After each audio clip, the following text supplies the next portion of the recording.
রাজধানীর কাকরাইলে diploma engineers ইনস্টিটিউশনে রাষ্ট্র কাঠামো মেরামতের রূপরেখার ৩১ দফা বিষয়ক ঢাকা বিভাগীয় প্রশিক্ষণ কর্মশালার আয়োজন করে বিএনপির প্রশিক্ষণ বিষয়ক কমিটি। সেখানে অংশ নেন ঢাকা বিভাগের ১১ জেলার সভাপতি ও সাধারণ সম্পাদকরা। দিনব্যাপী কর্মশালার প্রশ্নোত্তর পর্বে দল ও রাজনীতি নিয়ে বিভিন্ন প্রশ্নের জবাব দেন দলের ভারপ্রাপ্ত চেয়ারম্যান তারেক রহমান। লন্ডন থেকে ভার্চুয়ালি বক্তব্য রাখেন তিনি। তারেক রহমান বলেন, বিএনপি আগামীতে ক্ষমতায় গেলে রাষ্ট্র পরিচালনায় জনগণের মতামত নেবে। এ সময় তিনি বলেন, জনগণের কল্যাণের জন্য প্রয়োজন রাজনৈতিক মুক্তি। জনগণের রাজনৈতিক এবং অর্থনৈতিক মুক্তি দুটোই দরকার। তাহলে যেই সংস্কারই করি, যাই করি আমরা, কোনোটিই কাজে লাগবে না। অর্থাৎ রাজনৈতিক মুক্তি কি? রাজনৈতিক ভাষায় যদি রাজনৈতিক মুক্তি বলি, তাহলে হচ্ছে অ্যাকাউন্টেবিলিটি বা জবাবদিহিতা তৈরি করতে হবে।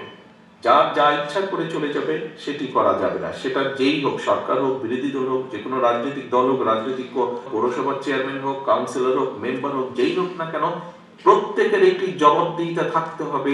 তারেক রহমান বলেন, দেশের রাজনৈতিক জবাবদিহি নিশ্চিত করতে জনগণের ভোটের অধিকার ফিরিয়ে দিতে হবে। দেশের মানুষের রাজনৈতিক এবং অর্থনৈতিক অধিকার যদি আমরা প্রতিষ্ঠিত করতে না পারি, কোনো সংস্কার কাজে লাগবে না। ওরা কয়েকজন যারা গ্রুপ স্টাডি করে, ওরাও কিন্তু তাই বলেছে যে এত সংস্কার টাস্কার হচ্ছে কি হবে? একজন বন্ধু পাঠ করে বলে বসেছে, কিছুই হবে না। এটাই আসল কথা। এটাই অবশ্যই জবাবদিহিতাকে আমাদের তৈরি করতে হবে, প্রতিষ্ঠিত করতে হবে, এবং সেটি একমাত্র সম্ভব সঠিক ভোট প্রয়োগের অধিকার প্রতিষ্ঠার মাধ্যমে। রাষ্ট্র কাঠামো মেরামতের রূপরেখার ৩১ দফা সারা দেশে ছড়িয়ে দেওয়ার আহ্বান জানান বিএনপির ভারপ্রাপ্ত chairman. Jahanara Parvin, independent news, Dhaka. ২০১৭ সালে আদানির সাথে ২৫ বছর মেয়াদী বিদ্যুৎ কেনার চুক্তি হয়। অভিযোগ আছে, বিনা টেন্ডারে চুক্তি করা হয় তাড়াহুড়া করে। এরই মধ্যে ঝাড়খণ্ডের গড্ডায় ১৬০০ মেগাওয়াট বিদ্যুৎ কেন্দ্র করে বাংলাদেশে সরবরাহ করছে আদানি। কিন্তু এই চুক্তিকে স্বার্থবিরোধী বলছেন বিশ্লেষকেরা। হাইকোর্টের শুনানিতেও নানা অনিয়ম তুলে ধরেন রিটকারী আইনজীবী।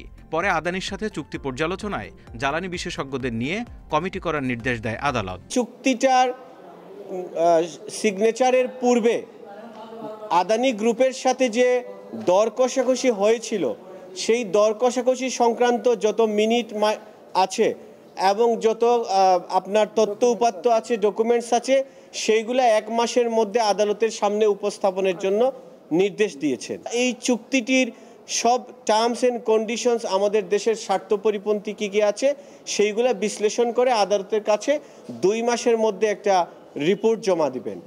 সবার আগে দেশের স্বার্থ রক্ষায় কাজ করার আহ্বান জানায় হাইকোর্ট। আদালত এও বলেছেন, আমরা প্রতিবেশীর স্বার্থে সমতা এবং ন্যায্যতার ভিত্তিতে সুষম এবং ভালো সম্পর্ক চাই। বাংলাদেশ অ্যারাউন্ড $30 বিলিয়ন সেভ করবে যদি এই চুক্তিটাকে রিভিউ করা হয় কিংবা এই চুক্তি থেকে বের হয়ে আসা হয়। ন্যায্যতার ভিত্তিতে চুক্তি পুনর্মূল্যায়ন না করলে আদানির বিরুদ্ধে আন্তর্জাতিক আদালতে যাওয়ার সুযোগ রয়েছে বলেও জানান আইনজীবী। Jahidul Bashar, independent news, Dhaka. গেল আগস্ট থেকে ৩ মাসে বন্দরে কন্টেইনার হ্যান্ডলিং হয়েছে ৮,৩০,৫৮২ একক। ২০২৩ সালে একই সময়ে প্রায় ৭৭,০০০ একক কম ছিল। বিশ্ব পরিস্থিতি আর দেশের রাজনৈতিক পট পরিবর্তনের মধ্যে এই প্রবৃদ্ধিকে ইতিবাচক মনে করছে বন্দর কর্তৃপক্ষ।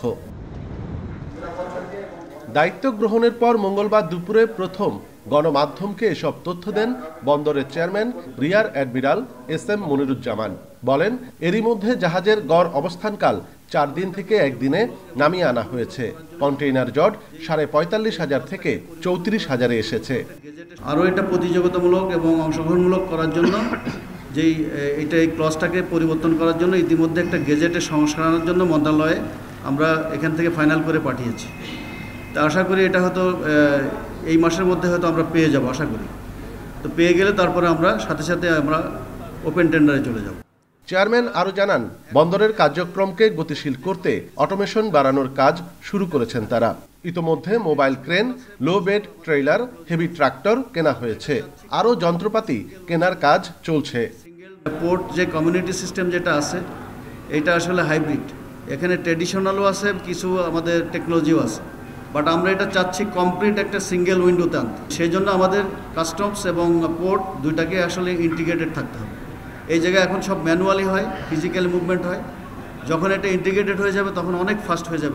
চট্টগ্রাম বন্দর চলতি অর্থ বছরে এখনো পর্যন্ত 16.5 কোটি টাকা রাজস্ব আদায় করেছে, যা গত বছরের তুলনায় প্রায় 22% বেশি। অনুপম শীল, ইন্ডিপেন্ডেন্ট নিউজ, চট্টগ্রাম। মঙ্গলবার দুপুরে সচিবালয়ে এক সংবাদ সম্মেলনে মন্ত্রণালয়ের বিগত 100 দিনের কর্মকাণ্ড তুলে ধরেন আইন উপদেষ্টা। অতি প্রয়োজনীয় কিছু সংস্কার করে যত দ্রুত সম্ভব নির্বাচন দেওয়া হবে বলে জানিয়েছেন আইন উপদেষ্টা আসিফ নজরুল। তিনি বলেন, কেউ চায় না আগের মতো কোনো ভুয়া নির্বাচন হোক, আর এটাও ইচ্ছা নেই নির্বাচনে বিজয়ী হয়ে কেউ আবার ভুয়া নির্বাচন করার সুযোগ পাক। মোস্ট এসেনশিয়াল কিছু সংস্কার করে যত দ্রুত সম্ভব নির্বাচন দেব। আমরা খালি জাস্ট এই জিনিসটা চাই না যে আপনার আগের মতো কোনো ভুয়া নির্বাচন হোক, আর এটা চাই না নির্বাচনে বিজয়ী হয়ে কেউ আপনার আবার ভুয়া নির্বাচন করার সুযোগ পাক। এটা ছাড়া আর কোনো স্বার্থ নাই। উপদেষ্টা বলেন, কোনো রাজনৈতিক দলের বিরুদ্ধে মানবতা বিরোধী অপরাধের অভিযোগ থাকলে ট্রাইব্যুনাল প্রয়োজনীয় শাস্তিমূলক ব্যবস্থা নিতে সুপারিশ করতে পারবে। এমন বিধান রেখে আন্তর্জাতিক অপরাধ ট্রাইব্যুনাল আদেশের সংশোধনী প্রস্তাবের খসড়া তৈরি করা হয়েছে। খসড়াটি অনুমোদনের জন্য বুধবার উপদেষ্টা পরিষদের বৈঠকে উপস্থাপন করা হবে। আদালত যদি মনে করে তাহলে প্রয়োজনীয় ব্যবস্থা, শাস্তিমূলক ব্যবস্থা গ্রহণ করার জন্য তারা সুপারিশ করতে পারবে। কনসার্ন অথরিটির কাছে সুপারিশ করবে। কনসার্ন যে সমস্ত অথরিটি রাজনৈতিক দলের ব্যাপারে শাস্তিমূলক ব্যবস্থা নেওয়ার আপনার রয়েছে, অনুমোদন রয়েছে, স্বরাষ্ট্র মন্ত্রণালয় আছে, তারপর আপনার ধরেন আমাদের পলিটিক্যাল পার্টি অর্ডিন্যান্স আছে, নির্বাচন কমিশন আছে। এছাড়া সাইবার সিকিউরিটি অ্যাক্ট বাতিল করে সাইবার সুরক্ষা আইন করা হচ্ছে জানিয়ে উপদেষ্টা বলেন, সাইবার সিকিউরিটি আইনে কথা বলার অধিকারের জন্য যেসব মামলা করা হয়েছে সব বাতিল করা হবে, তবে হ্যাকিং ও সাইবার অপরাধের বিষয়ে মামলা থাকবে। শাহাদাত স্বপন, ইন্ডিপেন্ডেন্ট নিউজ, ঢাকা।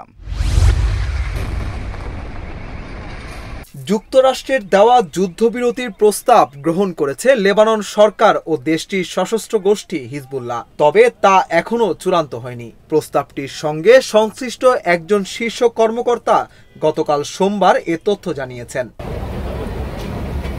নাম প্রকাশে অনিচ্ছুক ওই শীর্ষ কূটনীতিক বার্তা সংস্থা রয়টার্সকে বলেন, যুক্তরাষ্ট্রের দেওয়া যুদ্ধবিরতি চুক্তির বিস্তারিত এখনো চূড়ান্ত হয়নি, তবে সরকার ও হিজবুল্লাহ প্রস্তাবটি গ্রহণ করেছে। প্রস্তাবটি চূড়ান্ত পরিণতির দিকে যাচ্ছে। রয়টার্সের প্রতিবেদনে বলা হয়েছে, ইসরায়েল ও হিজবুল্লাহর মধ্যে চলমান যুদ্ধ থামাতে একটি যুদ্ধবিরতির চুক্তি নিয়ে আলোচনা করতে যুক্তরাষ্ট্রের প্রেসিডেন্টের বৈশ্বিক অবকাঠামো ও জ্বালানি নিরাপত্তা বিষয়ক বিশেষ দূত আমোস জে হোস্টেইন খুব শিগগিরই বৈরুতে যাবেন বলে আশা করা হচ্ছে। যুক্তরাষ্ট্রের একটি সূত্র এ তথ্য নিশ্চিত করেছে। যুদ্ধবিরতির এসব আলোচনার মধ্যেই গতকাল সোমবারেও বৈরুতে বিমান হামলা চালিয়েছে ইসরায়েল। এতে অন্তত 5 জন নিহত ও 31 জন আহত হয়েছেন। আগের দিন রোববার থেকে অব্যাহতভাবে হামলা চালিয়ে যাচ্ছে ইসরায়েলি বাহিনী। লেবাননের স্বাস্থ্য মন্ত্রণালয় জানিয়েছে, গতকাল মধ্য বৈরুতের নিকটবর্তী জুক্কাক আল ব্লাত এলাকায় হামলা চালিয়েছে ইসরায়েলি সামরিক বাহিনী। এরপর থেকে ওই এলাকা থেকে 2 জন নিখোঁজ রয়েছে বলে জানা গেছে। গত 1 সপ্তাহ ধরেই লেবাননে হামলা জোরদার করতে দেখা গেছে ইসরায়েলকে। পাল্টা হামলা চালাচ্ছে হিজবুল্লাহ। গতকাল সন্ধ্যায় হিজবুল্লাহ এক বিবৃতিতে জানিয়েছে, তারা তেল আবিবের স্পর্শকাতর সামরিক স্থাপনা লক্ষ্য করে ড্রোন হামলা চালিয়েছে। ইসরায়েলের পক্ষ থেকেই এই হামলার কথা স্বীকার করা হয়েছে। ইসরায়েলি সেনাবাহিনী জানিয়েছে, তারা লেবানন থেকে ছোড়া একটি ক্ষেপণাস্ত্র তেল আবিবের শহরতলিতে ঠেকিয়ে দিয়েছে। বাধাপ্রাপ্ত হয়ে ক্ষেপণাস্ত্রগুলো একটি প্রধান সড়কে গিয়ে পড়েছে এবং বিস্ফোরিত হয়েছে। এতে 6 ব্যক্তি আহত হয়েছে। আহতদের মধ্যে 54 বছর বয়সী একজন নারীও রয়েছেন। তাকে গুরুতর অবস্থায় হাসপাতালে ভর্তি করা হয়েছে।